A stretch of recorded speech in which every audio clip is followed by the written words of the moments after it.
Hello everyone, myself Uday Datrak. I am planning to teach 100 plus unique security issues in web application in just 20 hours. Guys, you don't need to have any basic skills. I have already uploaded 50 lessons. I'll be uploading 100 more lessons, guys.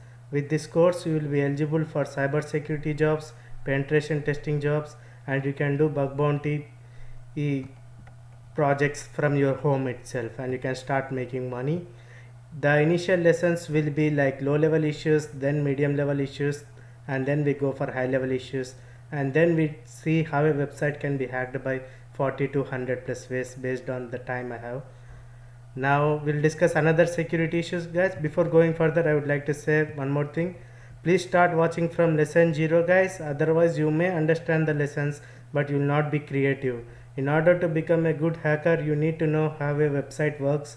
That's the reason the first 10 lessons might look boring, but we have deployed 10 plus unique web applications to understand the backend process too. Yes, now we'll talk about another security issue. Cookie domain not set. There are two rules just like earlier to check for this security issue.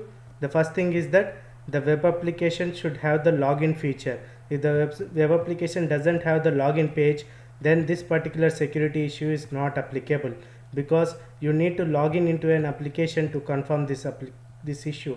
If you do not have the credentials for the application, you have to genuinely tell the client that there are 6 plus unique cookie related security issues. You need to check for that. You must need the credentials to confirm the end-to-end security of the web application. Yeah, if you provide the justification, then the client will provide the credentials. If it is something like unauthenticated penetration testing, then the client may not give the credentials, but it is still your duty. You have to tell the client that once you perform unauthenticated pen test like a hacker, then in the end you have to tell the client like, is he interested to give the credentials for 5 minutes to check for 6 more security issues kind of thing. So it's your duty to tell upfront. Yeah, now before going further, the first thing I told you. The second thing is that did I cover about the subdomains concept, guys? No, I can't hear you now.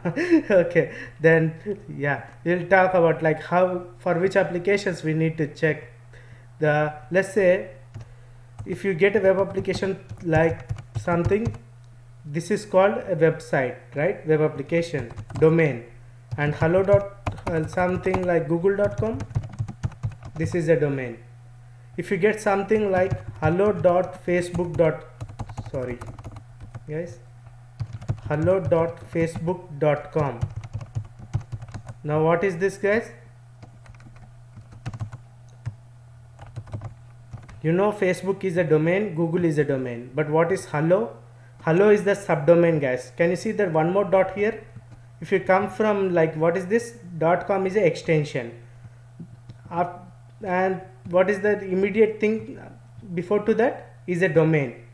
And if you come across one more dot, that means subdomain, guys. This is how you need to say. Let's say if there are any 2 dots in a website like before to the extension, that means you have to say as this one is the domain and this is the subdomain. If it is something like bingo.facebook.com, then it's a subdomain, guys. Now you understood. So this domain not set, this security issue needs to be checked only for subdomains. So if you get anything like facebook.com, and if you browse it, like if you open the like a site, and when you try to enter, go to the login page, and if it is still facebook.com only, then that particular security issue is not applicable. Or else if you see something like this, like localhost, this is not a subdomain, so this is not applicable. Let's see now.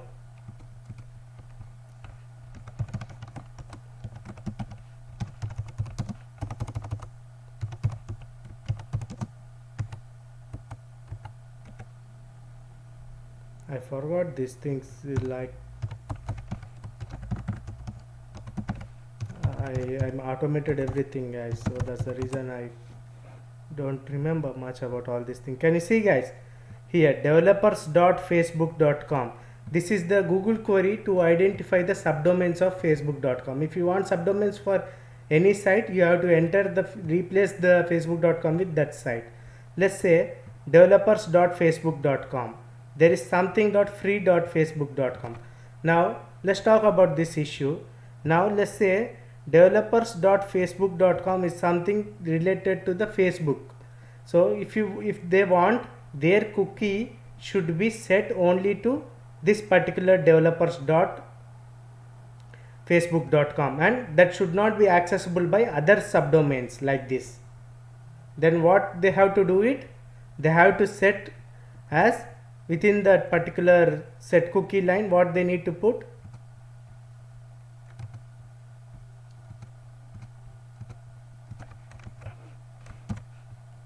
is something like domain is equal to developer.facebook.com. If you see something like this line, that means this session ID can be accessible by developer.facebook.com only, but not by something like hello.facebook.com. So this is how the web application gets protected, to make sure that one subdomain session ID cannot be accessed by another subdomain. Why do they do that? Because we know that a web application can be hacked by 100 plus ways.